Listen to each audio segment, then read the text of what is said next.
आमतौर पर चिकित्सकों को अस्पताल में अपनी सेवाएं देते हुए देखा होगा और ये चिकित्सक आने वाले मरीजों को स्वस्थ करने के लिए लगे रहते हैं। लेकिन प्रदेश में एक हुए मामले को लेकर अब प्रदेश भर और देश के चिकित्सकों में भय का माहौल है, क्योंकि हाल ही में दौसा में चिकित्सक अर्चना शर्मा के साथ जो हुआ वो दुखद घटना है। इस घटना के बाद चारों ओर से चिकित्सकों की मांग उठने लगी है और वो आज माउंट आबू की सड़कों पर कैंडल मार्च करते हुए नजर आए। ग्लोबल अस्पताल से शुरू हुआ ये मार्च माउंट आबू के सदर बाजार, एमके चौराहा और नक्की झील पर संपन्न हुआ। चिकित्सकों ने डॉक्टर अर्चना शर्मा को श्रद्धांजलि दी और कहा कि सरकार को तुरंत प्रभाव से दोषियों के विरुद्ध कार्रवाई करनी चाहिए, क्योंकि डॉक्टर अर्चना शर्मा को आत्महत्या के लिए उकसाने के मामले में उन सभी दोषियों और सरकारी कार्मिकों पर भी कार्रवाई होनी चाहिए ताकि भविष्य में ऐसी घटना ना हो। इस मौके पर माउंट आबू के तमाम चिकित्सक, नर्सिंग स्टाफ मौजूद रहे और सरकार से मांग की कि तुरंत प्रभाव से कार्रवाई करें।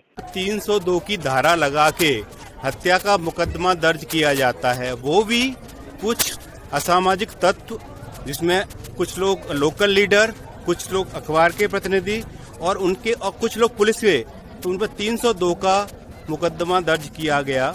302 का मुकदमा इसलिए होता है कि जब कोई किसी को गोली मारता है या किसी को डंडे से मारता है या लड़ाई झगड़े में मारता है, एक चिकित्सक के ऊपर, वो भी एक महिला चिकित्सक, वो इतनी मेधावी डॉक्टर थी जिन्होंने गोल्ड मेडलिस्ट थी और गांव में सेवा कर रही थी शहर को छोड़ के, उनके ऊपर ये मुकदमा दर्ज किया जाता है।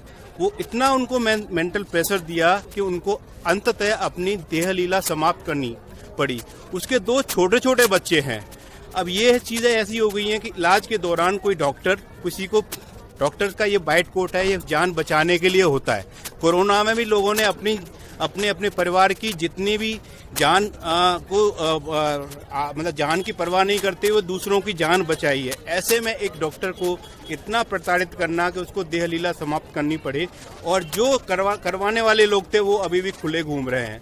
तो सारे मेडिकल जितने भी हिंदुस्तान में है, बड़ा आक्रोश है कि जिस डॉक्टर अर्चना शर्मा, जो को एक सेवा करने बड़े शहर से छोटे शहर में आई थी, उसके साथ इतना बुरा हुआ है। उसके 2 छोटे छोटे बच्चे हैं, तो अब कोई डॉक्टर इलाज कैसे करे? अगर आजकल तो ये फैशन सा हो गया है कि अगर किसी की मौत हो गई तो उसको डेड बॉडी को हॉस्पिटल के सामने रख दो और असामाजिक तत्व इकट्ठे होना शुरू हो जाते हैं। उसमें एक वकील भी है जिन्होंने बोला कि आप ऐसे कैसे कर रहे हो। जो परिवार वाले लोग हैं जिस मरीज के, वो बड़े सीधे साधे लोग हैं, उनको भड़का के और ये सारा काम करना कि डॉक्टर के ऊपर केस कर दो। और सबसे बड़ी दिक्कत इसमें है कि बाकी लोगों को नहीं पता रहता है। अब पुलिस को तो पता रहता है कि 302 किस में लगता है। 302 का मतलब हत्या का मुकदमा। क्या मांग रहेगी? एक ही मांग है कि अर्चना शर्मा हमारे बीच में नहीं है, उनके 2 बच्चे हैं। ऐसे प्रेशर के कारण कोई भी और डॉक्टर अपना काम करने में हिचकिचाए नहीं और या कोई लोग उसको मजबूर नहीं करें। अभी जितने भी 6 लोग हैं, चिन्हित लोग हैं, 6 लोगों के हिसाब 306 के अंदर, यानी आत्महत्या के लिए उकसाना या दबाव बनाने के लिए मुकदमा दर्ज करके और उनको जेल में डाला जाए। यही एक मांग है हमारा। यहाँ से जो अर्चना शर्मा है, अभी भी इतने सारे लोगों में ये है कि लोग अभी क्या है कि काम करने से डर रहे हैं। अगर लोगों का ये है कि अगर इलाज के दौरान, छोटे गांवों में ज़्यादा दिक्कत है, अगर इलाज के दौरान कोई आदमी, अगर इतना ही डॉक्टर भगवान नहीं होता, अगर डॉक्टर भगवान होता तो अपने रिश्तेदारों और अपने आसपास वालों को कभी मरने नहीं देता।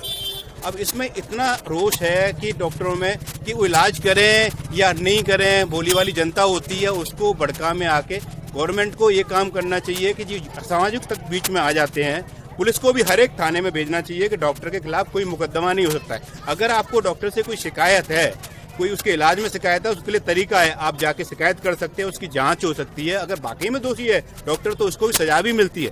पर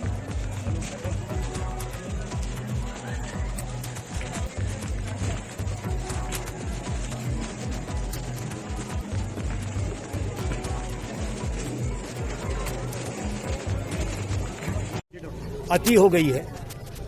हम खाली शोकाकुल नहीं हैं, हम गुस्से से भरे पड़े हैं प्रशासन, व्यवस्था और समाज के उन तत्वों के खिलाफ जिन्होंने हमारी मेधावी डॉक्टर को इस कदर विवश किया, प्रताड़ित किया, डराया, धमकाया, and she was driven to the wall to commit suicide. जैसे मेरे मित्र ने कहा है कि this is nothing short of abetment of suicide. And not only these people, खाली ये व्यक्ति नहीं जिन्होंने किया है, सदा के लिए हमें ये सुरक्षा चाहिए। हर हॉस्पिटल में, हर क्लिनिक के आसपास, और जैसे आपको बताया गया कि आप आनन फानन में किसी को भी 302 के अंदर नहीं कर सकते, असंभव। उसके लिए आपकी प्रक्रिया है, पहले प्रमाणित कीजिए। खूनी भी बचा रहता है, जज साहब भी नहीं करते हैं 302 में। तो ये एक डॉक्टर जिसने पूरी कोशिश के साथ, पूरी प्रतिबद्धता के साथ, संबद्धता के साथ जिसने इस कदर सेवा की, जैसे आपको बताया गया अभी कि वो एक बहुत ही अच्छी प्रैक्टिस छोड़कर, सरकार कहती है गांव में आओ, वो दोनों पति पत्नी अद्भुत डॉक्टर, अद्भुत सेवा भावी हैं, और उनको ये आप देते हैं उसको हर्ष नहीं। हमें कुछ भी स्वीकार नहीं है। हमें खाली एक मास, खाली अर्चना को न्याय मिले ऐसा नहीं, उसको तो अभी देना ही होगा, उसका कोई विकल्प नहीं है, दूसरा कुछ नहीं है। इसके साथ साथ भविष्य में हमें ये पूर्ण रूप से गारंटी चाहिए सरकार के द्वारा कि इस तरह का मजाक कोई भी व्यक्ति, कोई भी संस्था, कोई भी संघ, कोई भी पॉलिटिकल पार्टी, कोई भी सरकार हमारे साथ नहीं करे। पूरी प्रक्रिया है, कानून का राज है यहाँ पर। तो आप सबसे कहते हैं हम कि आप ये बात पहुंचाइए उन सबके कान, जिनके कान में अभी जू भी नहीं रेंगी है। जैसे आपको भाई ने बताया कि वो सारे आरोपी जो हैं आनंद से घूम रहे हैं और ऐसा लगता है कि कुछ हुआ ही नहीं। एक बार फिर मैं सबसे कहूंगा, पूरे देश से कहूंगा आपके द्वारा कि हम अब किसी रूप में स्वीकारेंगे नहीं। ये बहुत हो गया। जब मर्जी आती है आप लोग हॉस्पिटल में घुसकर किसी भी डॉक्टर को मार देते हैं, जब मर्जी आती है आप किसी को धमका देते हैं, जब मर्जी आती है। ये क्या जंगल का राज है? हम इसको किसी तरह से स्वीकारेंगे नहीं। हमें एकमात्र तुरंत प्रभाव से हमें हमारी बच्ची का, हमारी डॉक्टर का, वो मेरी बच्ची जैसी थी। आज मैं जिस उम्र में हूँ मुझे बहुत पीड़ा होती है सोच कर कि मेरी बच्ची को आत्महत्या करनी पड़ी। ऐसा क्या भयानक स्थिति कर दी थी। आप सोचिए, खुद कल्पना कीजिए, मेरी रूह कांपती है, मेरे एकदम मैंने आंसू आ जाते मेरे कि ऐसा कैसे होने दिया हमने। और समाज क्या कर रहा था उस समय खड़ा, जिस समाज के लिए हर डॉक्टर 24 घंटे खड़ा रहता है।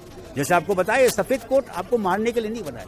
हर बच्चा जो मेडिकल कॉलेज में आता है वो सिर्फ एक उद्देश्य से आता है, एक ही उद्देश्य होता है, समाज की सेवा, रोगी की सेवा और समाज को, देश को स्वस्थ करना। हमें बहुत स्पष्ट कहना है, बड़ी जोर से, किंतु हिंसा के साथ नहीं, सभ्यता के साथ, किंतु गुस्से के साथ। हमारा गुस्सा अभी चरम सीमा में है। हम चाहते हैं कि दोषियों को तुरंत दंड मिले और इसकी पुनरावृत्ति कभी न हो। हमें सरकार हमें गारंटी दे कि इसकी पुनरावृत्ति कभी नहीं होगी, नहीं तो हम काम कैसे करेंगे? कल को तो हम दवाई लिखने में, इंजेक्शन लगाने में सोचेंगे कि नहीं कुछ हो जाएगा। आप लोग को बहुत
सर्कल ऐप, अपने शहर का अपना ऐप।